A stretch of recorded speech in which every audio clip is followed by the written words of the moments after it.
As áreas selvagens do planeta Terra são espetaculares.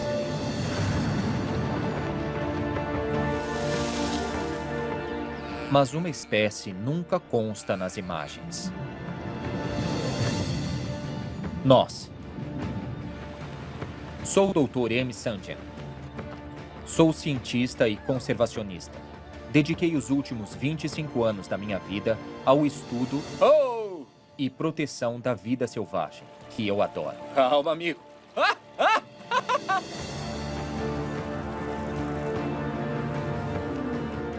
Agora, minha missão é contar uma história inédita. O que achamos ser selvagem, na verdade, com o passar do tempo, foi formado pelo homem. Podemos ser destrutivos. Mudando nossa perspectiva, temos o poder de restaurar a natureza de maneiras surpreendentes.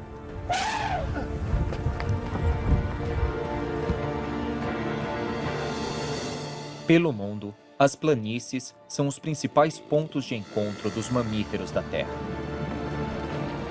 É inacreditável. Mas pessoas também moram aqui, em grande quantidade. E hoje, as planícies estão entre os lugares mais ameaçados do mundo. Na minha jornada, conhecerei visionários que estão revertendo essa tendência. Através de suas parcerias inspiradoras com os animais, eles trazem a saúde de volta para as planícies. Incrível, né?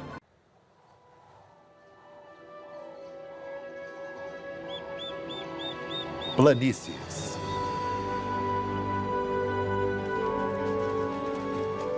Você não encontrará tantas concentrações de grandes mamíferos lutando pela sobrevivência em nenhum lugar do planeta. Só aqui, nas planícies da África. Com exceção dos humanos, é difícil imaginar outro animal que cause mais impacto do que o elefante. Os elefantes já conseguiram migrar por toda a África.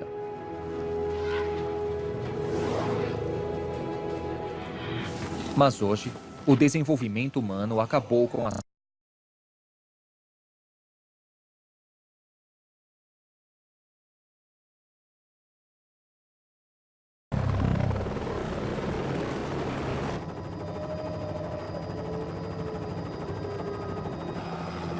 Reserva Macalali, África do Sul. Na reserva abaixo do meu helicóptero, os administradores da vida selvagem estão rastreando elefantes.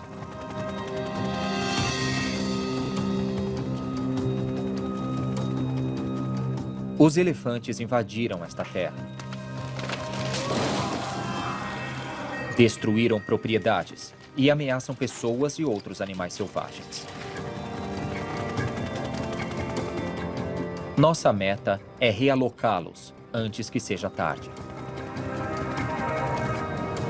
Se não conseguirmos chegar até eles e realocá-los em tempo, as autoridades não terão outra escolha senão matá-los.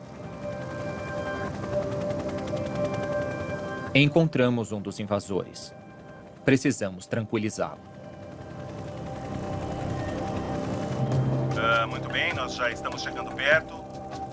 Pode se aproximar e atirar. Tudo bem? Vamos lá, mirando.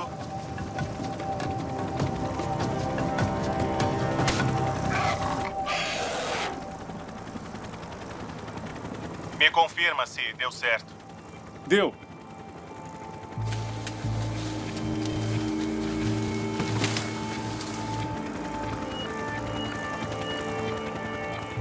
Nos outros lugares da África, o problema enfrentado é a caça aos elefantes. Mas no sul da África, eles têm o problema oposto. Muitos elefantes e pouca terra. O coração do problema está em países como a África do Sul hoje. O habitat disponível para os animais já está todo ocupado. Os parques e reservas sul-africanos têm cerca de 20 mil elefantes. Os administradores acham que já são muitos. Este elefante tem sorte, pois há uma reserva a 161 quilômetros que tem espaço.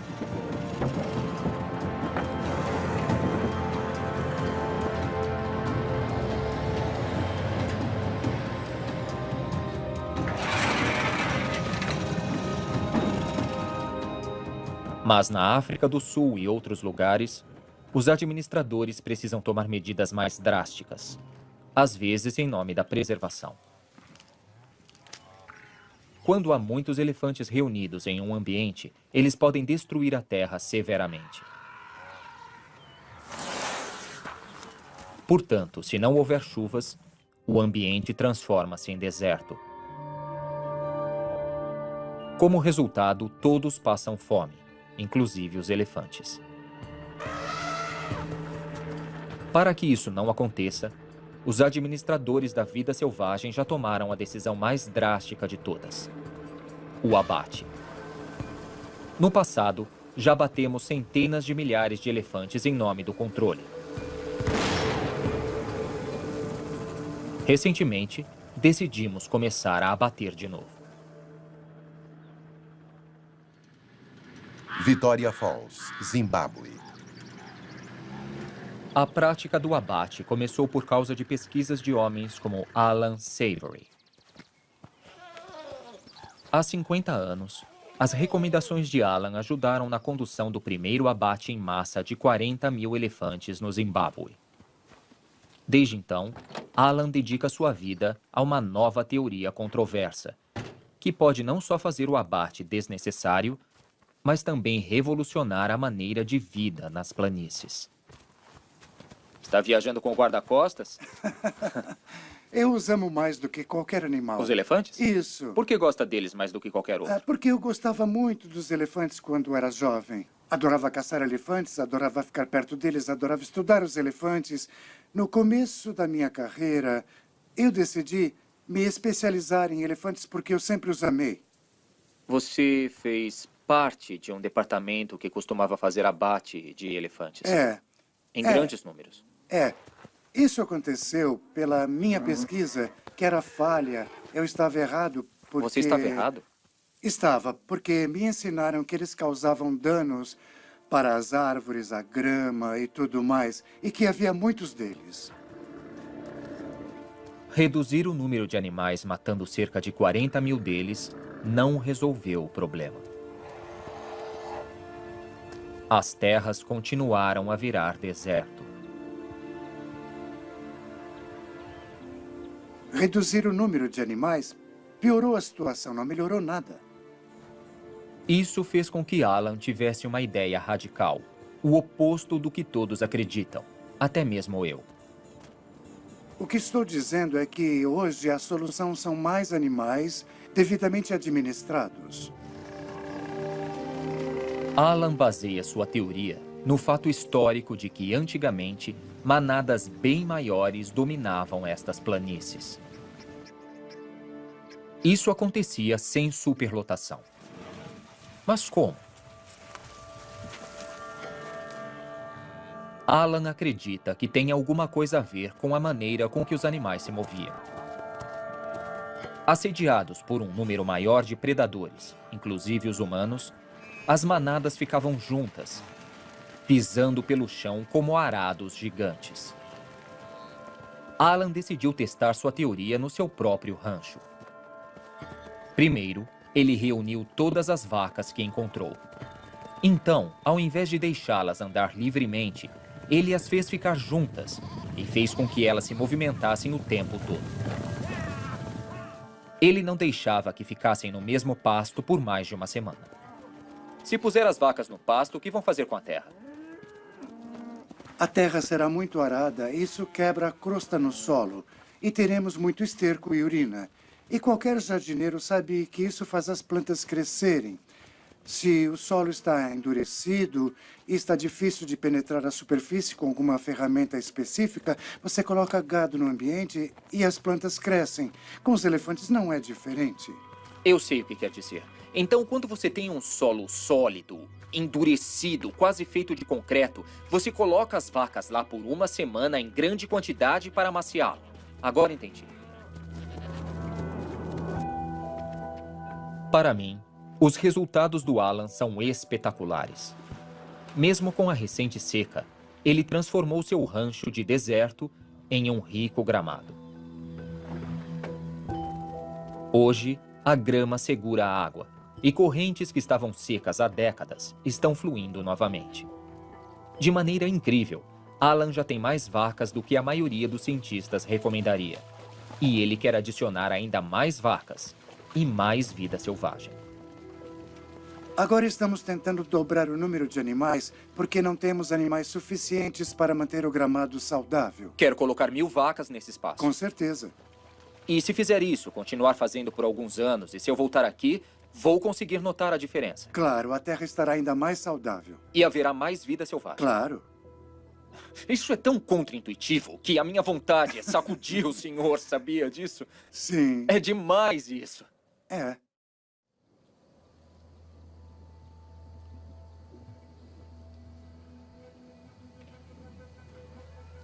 O plano de Alan de aumentar a quantidade de gado e vida selvagem nas planícies é radical. Eles estão tão pequenos. Vacas ou vida selvagem podem não ser o problema, mas eles precisam se comportar como se estivessem sendo perseguidos por um predador perigoso. Se o Alan estiver certo, vamos ter que repensar toda a vida nas planícies. Vamos lá, garota. As ideias de Alan já inspiraram pessoas por todo o mundo. Mas há uma pergunta que sempre é feita. Será possível ter grandes números de animais, gramados verdejantes e pessoas, tudo ao mesmo tempo?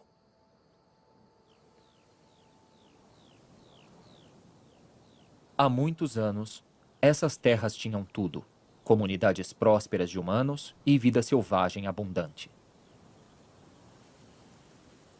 Isso não existe mais. O grande estepe, que vai da Europa até a China, Kalmykia, Rússia. e já foi passagem de grandes exércitos a cavalo de Gengis Khan, já esteve repleto de vida selvagem. De fato, uma espécie viveu lá em números maiores do que os gnus da África. Por incrível que pareça, poucas pessoas ouviram falar deles. O antílope saiga é uma relíquia da Era do Gelo que já caminhou ao lado de mamutes. Seus narizes extraordinários esquentam o ar no inverno e filtram a poeira no verão. Adaptações perfeitas para o ambiente seco. Enquanto migram, comem mais de 100 espécies de plantas.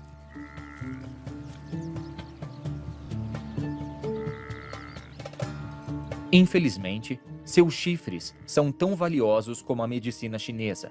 E depois da quebra da União Soviética, caça furtiva não policiada reduziu os saigas da região de 2 milhões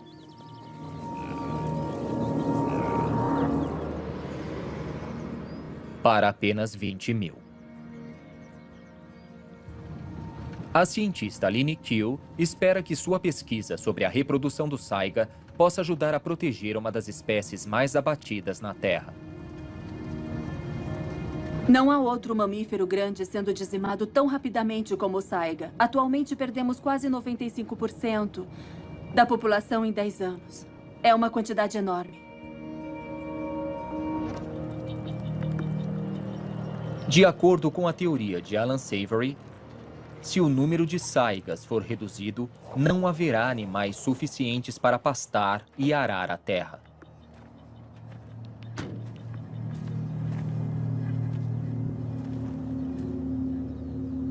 Sem saigas, as pastagens morrerão.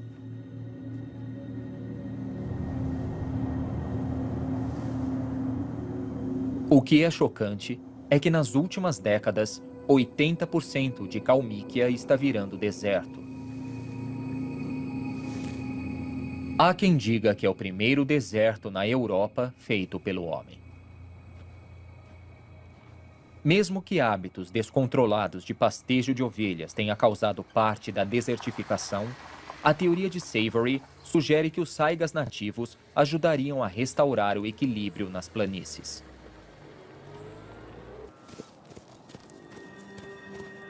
Com os saigas entrando em extinção, cada temporada de acasalamento é crítica.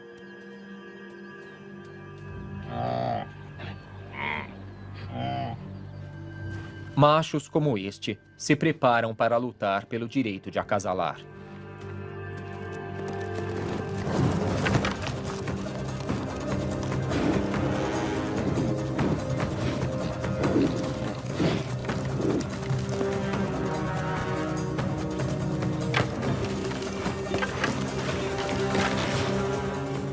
Os machos ficam tão cansados com essa rotina que cerca de 90% deles morre no inverno seguinte.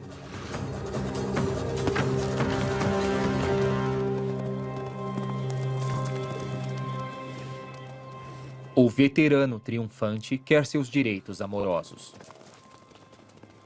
Ele não tem uma só escolha, e sim um harém de 50 fêmeas para cuidar.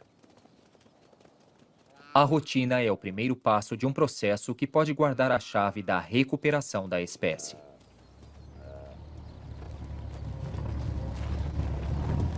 É primavera, e Aline espera encontrar fêmeas grávidas que estão prestes a dar à luz. Uma dica para encontrá-las é a própria grama. Onde elas dão à luz, a pastagem é rica.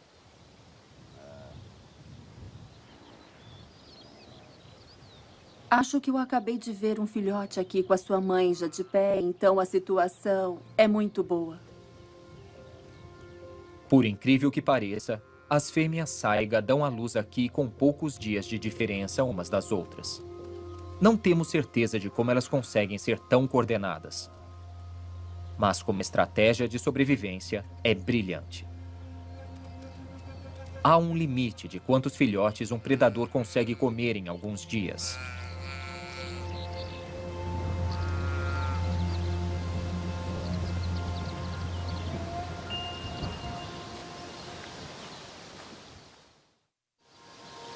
As mães saiga fogem de Aline. Com horas de vida, os bebês não conseguem correr. Calma. Mas tem outra maneira de evitar serem notados. Certo. Parece que nós temos um bebê saiga, ou dois. Vamos nos aproximar por trás. Sem se mexer, seus batimentos diminuem a um nível quase imperceptível.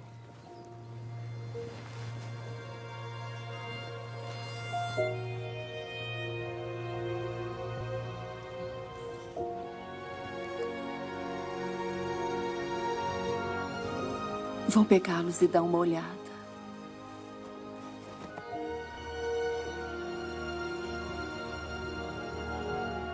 Eles são uma gracinha. Os saigas são únicos porque eles têm gêmeos com muita frequência. A mãe deles deve ter 2 anos ou mais. Então, a sua população pode dobrar em apenas 1 ano. Então, para mim, ver gêmeos aqui me deixa muito feliz. A chance de recuperação para eles. Esta é uma das espécies que estão sendo dizimadas muito rápido.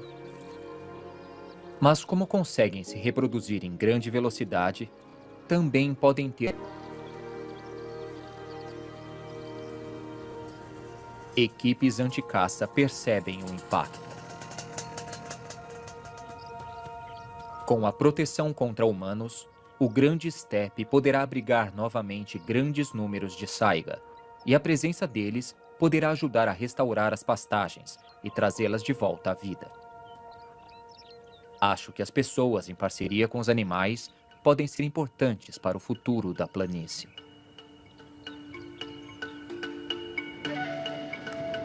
Está pronto? Eu acho que tô sim. Encontrei o maior exemplo disso aqui, no Ártico.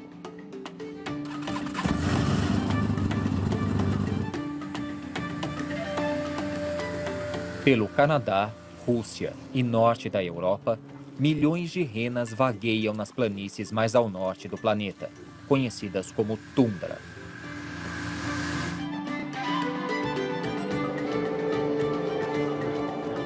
Como saiga, seu pastejo é o que ajuda a manter essa terra saudável e diversa. Mas aqui, na Noruega, cerca de metade das renas já faz grande parceria com os humanos. Kautokeino, Noruega. Por séculos, os Sami vivem ao lado das renas. As renas fornecem comida, roupas e carne.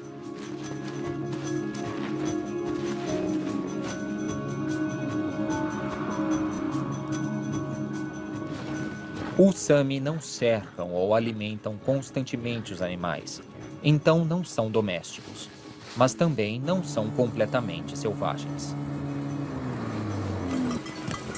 May Torrell me trouxe 48 quilômetros para fora da cidade, para as planícies onde seus animais passam o inverno. Os veados sobrevivem aqui procurando por líquenes debaixo da neve. A família de May migra ao lado destes animais há séculos.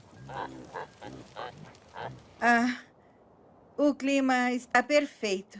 Você não tá com frio? Não, você está? Eu tô congelando. Quanto acha que tá? Menos o quê? Menos 20. E acha um bom clima? Está bom. Como Saiga, as renas macho lutam tanto para ter o direito de reprodução que ficam cansados e morrem no inverno. Uma solução é castrar alguns dos machos.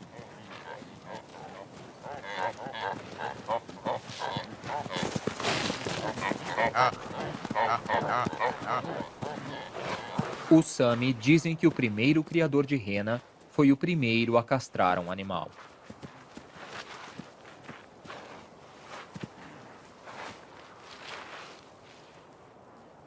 Ele sabe o que vai acontecer?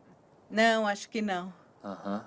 Ele estaria lutando mais se achasse que estava lutando entendi. pela vida. Tenho certeza que vai sobreviver pelo outono na época do acasalamento. Depois, tenho certeza que ele não vai morrer. Entendi. Aqui em Kautokeino, os cientistas estão querendo saber se os métodos tradicionais de castração são melhores do que os métodos modernos. Ele vai usar um método tradicional que está sendo usado de novo. Ele vai semicastrar esse jovem macho caribu, mordendo os testículos dele.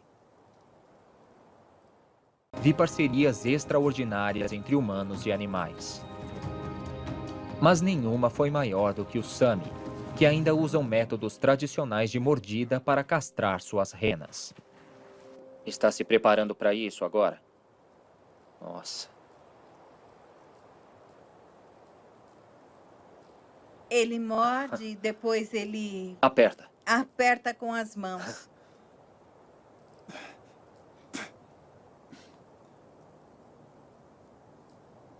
Oh! Uau!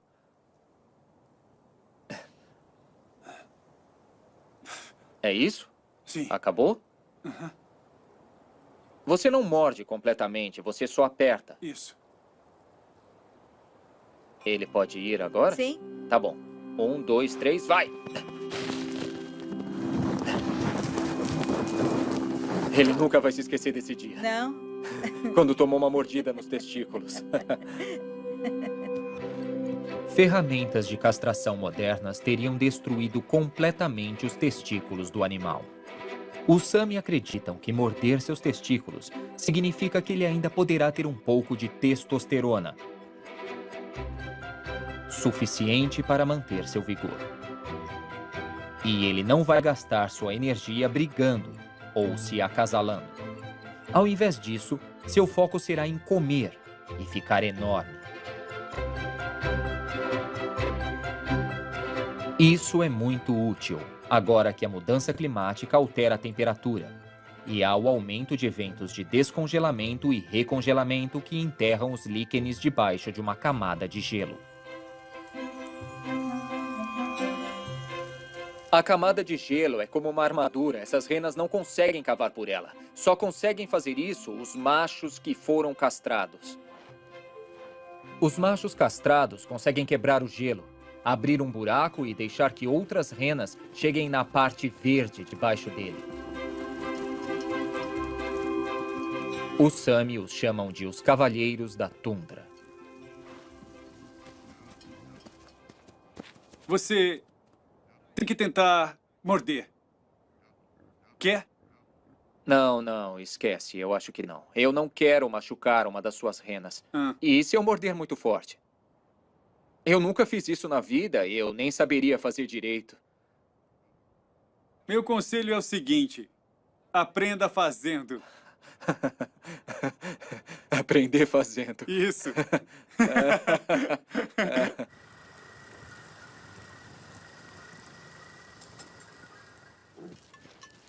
A tundra muito congelada faz a criação de animais domésticos que dependem de humanos para tudo ser muito difícil. É por isso que trabalhar com animais selvagens é a melhor maneira de viver aqui. E eu acho que vai ser mais importante ainda no futuro.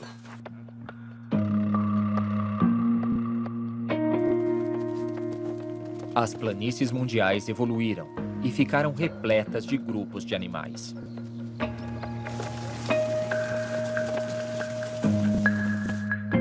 Mas muitos países desenvolvidos transformaram suas planícies. Hoje, a maior parte das planícies norte-americanas não é mais selvagem. Nós transformamos a terra em um vasto ganha-pão que alimenta a nação. Com tanta terra debaixo do arado, o ecossistema selvagem é o mais prejudicado da América do Norte. Os grandes grupos de bisões sumiram e os antílopes que sobraram lutam na hora de migrar.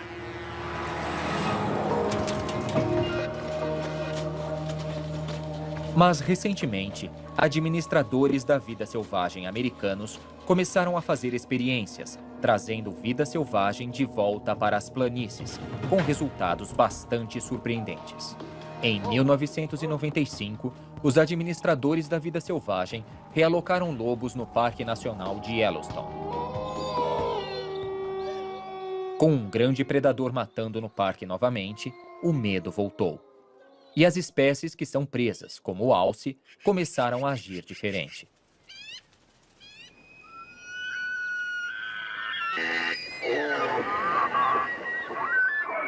Animais que pastam, como o alce, costumavam ficar tranquilos na beira da água. Eles comiam árvores e arbustos, como salgueiro, e ficavam nos bancos dos córregos. Mas quando os lobos começaram a fazer emboscadas nas proximidades, os alces tiveram que mudar de tática.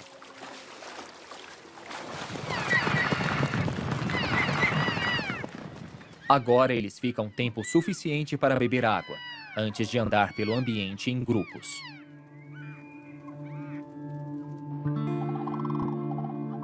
Sem alces em volta, os rios e salgueiros tiveram um tempo de recuperação.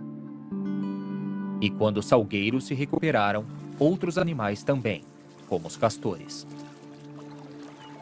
Os castores construíam barragens e, de repente, havia menos erosão nos lagos. Por incrível que pareça, os grupos de alces de Yellowstone cresceram mais saudáveis e fortes. Em parte porque os lobos haviam retornado. Centennial Valley, Montana.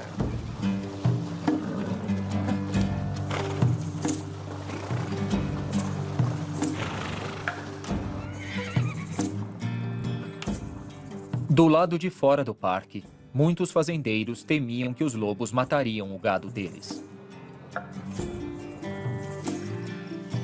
Brian Owring não era um deles. Brian foi inspirado pelo poder que um predador tem de transformar um ambiente. Quando Brian tomou conta do rancho J. Bar L, ele era estéril e as margens do rio tinham erosão.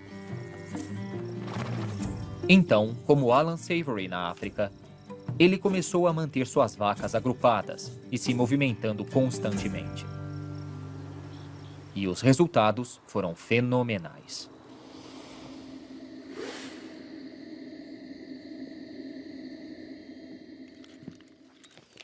Sempre quis conhecer um cowboy que agisse como um lobo. Você quer ajuda? Quero, por Tá, favor. deixa comigo então. Que manhã incrível.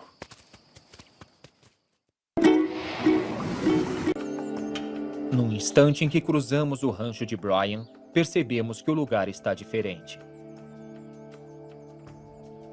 Em um rancho normal, as vacas estão espalhadas por todos os lados. Mas as vacas de Brian não podem ser vistas. Até que as encontramos. Olha ali suas vacas. Mas elas estão num pequeno espaço, mesmo tendo todo esse ambiente para ficar. O que deixá-las apertadas faz com o gramado do lugar? Repara como elas estão andando pelo lugar. São várias unidades de compostagem que estão reciclando a grama no solo. Como uma máquina agrícola gigante. É, isso mesmo, como se fosse... Eu acho que é o equipamento de agricultura mais perfeito da Terra, sabe? Todos os equipamentos em um só, e elas fazem a colheita, semeiam e também fertilizam. Elas também regam. Também regam, tudo de uma vez.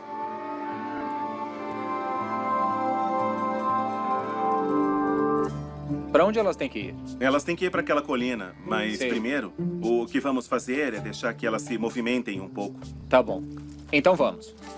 Como conservacionista, eu odeio as vacas. Olha só, elas estão andando. Pois é, elas estão indo pro lugar certo. Mas Brian conseguiu fazer suas vacas preencherem o espaço um dia ocupado por bisões. E Brian faz o papel de lobo. Juntos, eles estão restaurando e trazendo saúde de volta para a terra.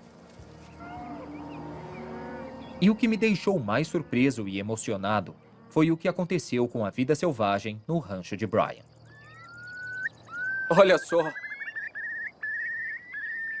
Pássaros que estão em extinção em outros lugares estão voltando para cá. Os maçaricos reais não gostam de pousar em grama que seja mais alta do que suas patas. Os mais incríveis desses pássaros são os tetrazes. Eles já foram comuns na pradaria do oeste. Hoje, eles estão quase em extinção.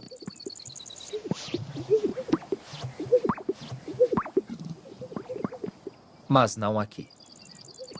Para conseguirem se acasalar de forma correta, os tetrazes precisam de áreas com grama curta. A grama, que neste caso, foi arada pelas vacas de Brian.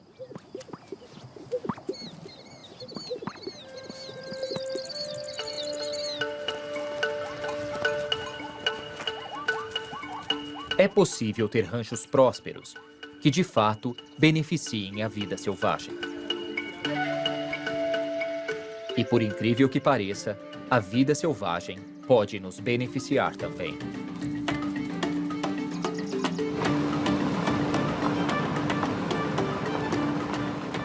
Posso constatar isso se voltar para onde minha jornada começou.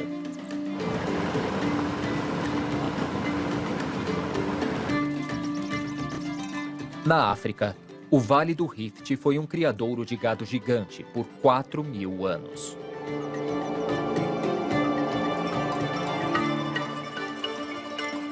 Naquela época, povos como os Maasai viviam muito próximos de alguns dos maiores predadores da Terra.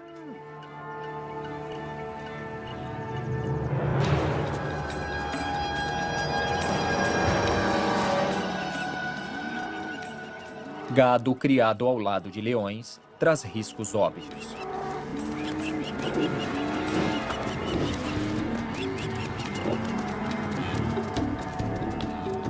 Esta vaca sabe que não pode dar as costas para o leão.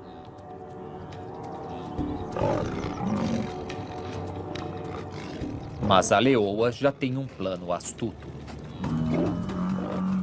Ao fingir ter medo, ela faz a vaca cair numa armadilha.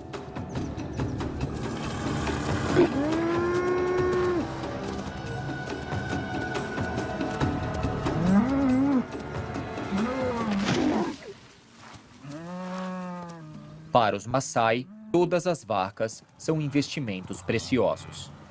Antigamente, os guerreiros Maasai daqui perseguiriam os leões e os matariam. Mas novas ideias geniais estão deixando a cultura antiga de lado.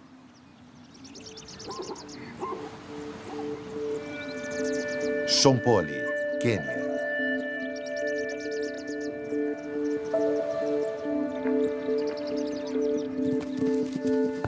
Os Maasai de Shompoli estão criando novas maneiras de salvar os leões.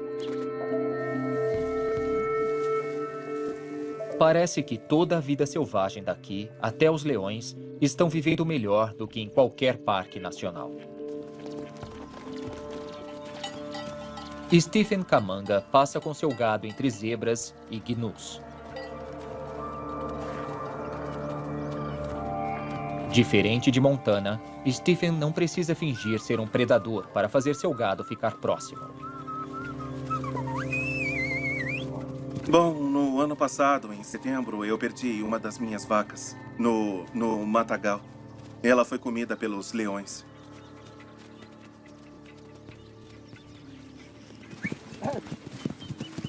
Os Maasai têm uma boa estratégia para viver perto dos leões. Todas as noites, depois de pastarem, Stephen coloca todo o seu gado para dentro de uma fortaleza circular, criada com arbustos espinhosos, chamada de boma. É incrível, né? As bomas podem ser construídas em poucos dias, o que as faz a casa perfeita para animais nômades, na busca constante pela melhor grama. E Stephen não fica tranquilo até que todas as vacas estejam lá dentro e a porta seja fechada.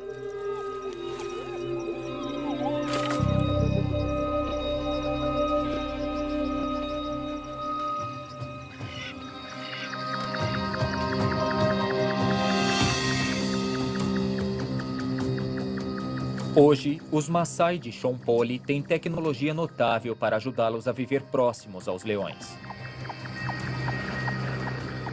Enquanto Stephen dorme perto de suas vacas, seu irmão John sai à caça nas pradarias. A equipe de John já encontrou leões-chave nas pradarias e os marcou com uma coleira transmissora. GPS e radiotelemetria dão a John uma boa ideia de onde os leões estão. E aí, estão perto? É, eles estão bem perto. Uns 150 metros de nós. Para lá? Para lá? Para lá.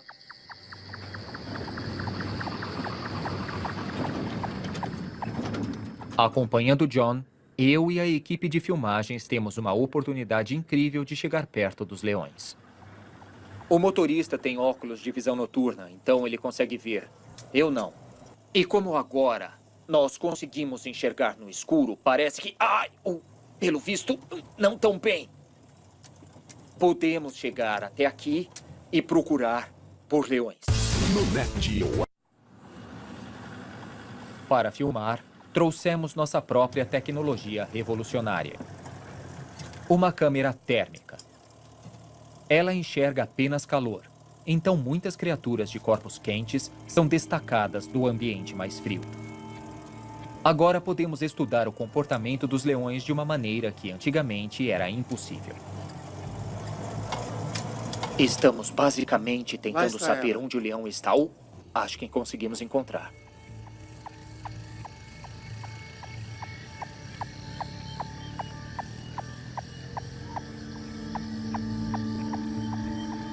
Só tem aquele ali ou tem mais algum leão?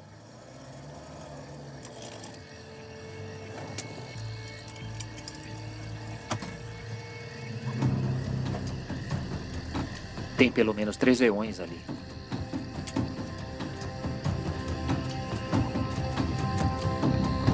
Eu não consigo ver nada que está lá. Mas para um leão, a paisagem é bem ampla. Eles têm membranas atrás dos olhos que refletem a luz, mesmo um pequeno feixe, a luz de uma estrela, a luz da lua. Assim, eles conseguem enxergar bem à noite. Melhor do que os animais que estão caçando.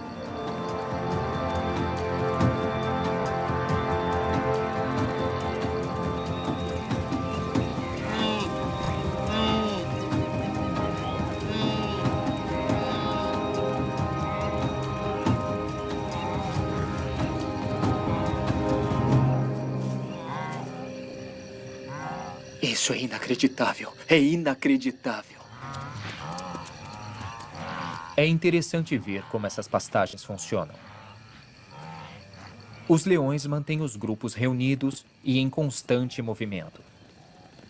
Os herbívoros nunca têm a chance de comer demais. E eles movem seus cascos arando o solo. Stephen e John agradecem os leões. Eles controlam os grupos selvagens assim. Agora, com a nova tecnologia, podem manter suas vacas seguras. Descobrimos no ano passado que os leões estavam provavelmente a 200 metros de distância das vacas. E conseguimos resolver a situação porque conseguimos chamar rapidamente os criadores e eles removeram os animais. Então, mesmo que a cultura Maasai tenha mais de 1000 anos nesse ambiente, a tecnologia está ajudando muito a vida de vocês. Está nos ajudando a agir mais rápido e entender melhor nosso ecossistema.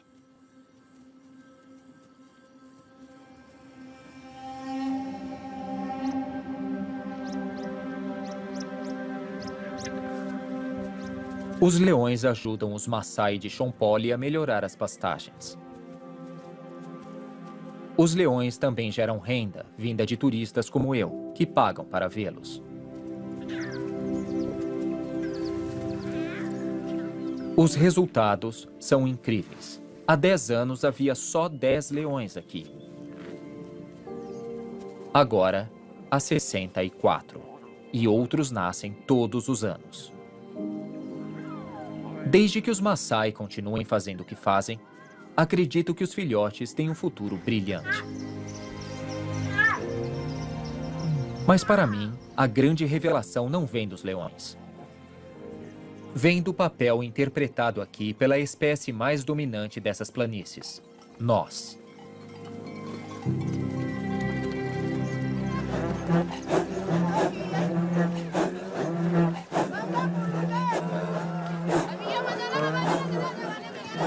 Os Maasai de Shonpoli mantiveram tradições que os inspiraram a amar suas vacas e também a amar o ambiente.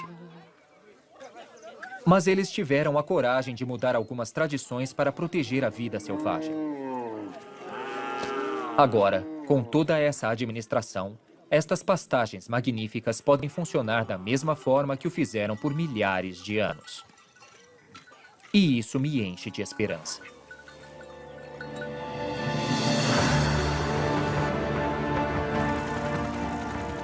Eu tive sorte de conhecer alguns dos pioneiros de uma forma nova de entendimento das maiores planícies do mundo. Estes são os arquitetos da nova vida selvagem. Eles fazem o melhor, porque aprenderam a formar parcerias únicas com alguns dos animais mais incríveis da Terra.